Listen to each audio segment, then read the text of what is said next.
The rest is a little flattish and faded. Slowly I drove downhill, and presently found myself going at the same lazy pace in a direction opposite to Parkington. I had left my raincoat in the boudoir and chum in the bathroom. No, it was not a house I would have liked to live in. I wondered idly if some surgeon of genius might not alter his own career, and perhaps the whole destiny of mankind, by reviving quilted quilty. Clair obscure. Not that I cared. On the whole, I wished to forget the whole mess. And when I did learn he was dead, the only satisfaction it gave me was the relief of knowing I need not mentally accompany for months a painful and disgusting convalescence, interrupted by all kinds of unmentionable operations and relapses, and perhaps an actual visit from him, with trouble on my part to rationalize him as not being a ghost. Thomas had something. It is strange that the tactile sense, which is so infinitely less precious to men than sight, becomes at critical moments our main, if not only, handle to reality.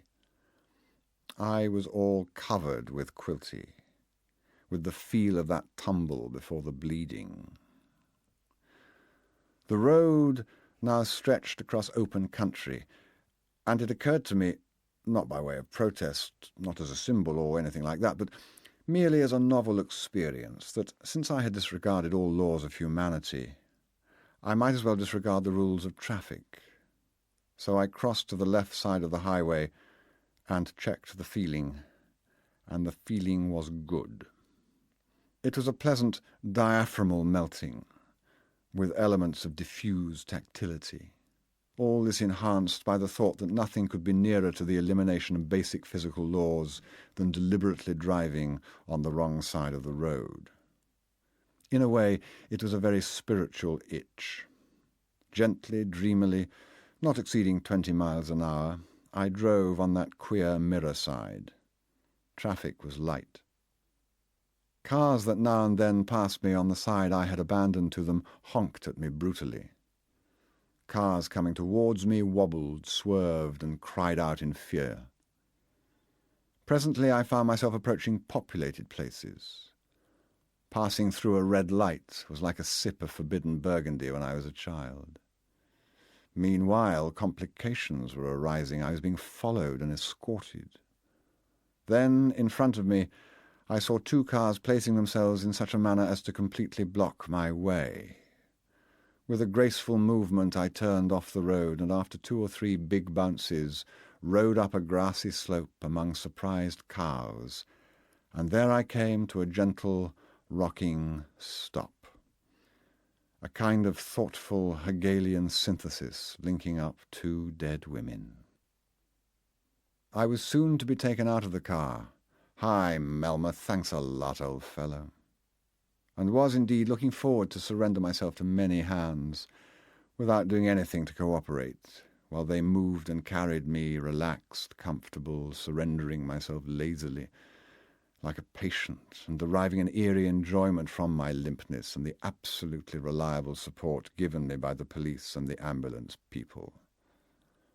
And while I was waiting for them to run up to me on the high slope, I evoked a last mirage of wonder and hopelessness.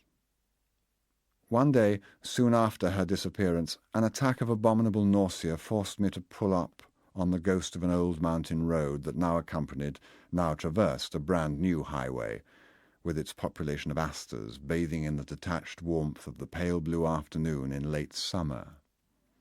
After coughing myself inside out, I rested a while on a boulder, and then, thinking the sweet air might do me good, walked a little way toward a low stone parapet on the precipice side of the highway. Small grasshoppers spurted out of the withered roadside weeds. A very light cloud was opening its arms and moving towards a slightly more substantial one belonging to another, more sluggish, heaven-logged system. As I approached the friendly abyss, I grew aware of a melodious unity of sounds rising like vapour from a small mining town that lay at my feet in a fold of the valley.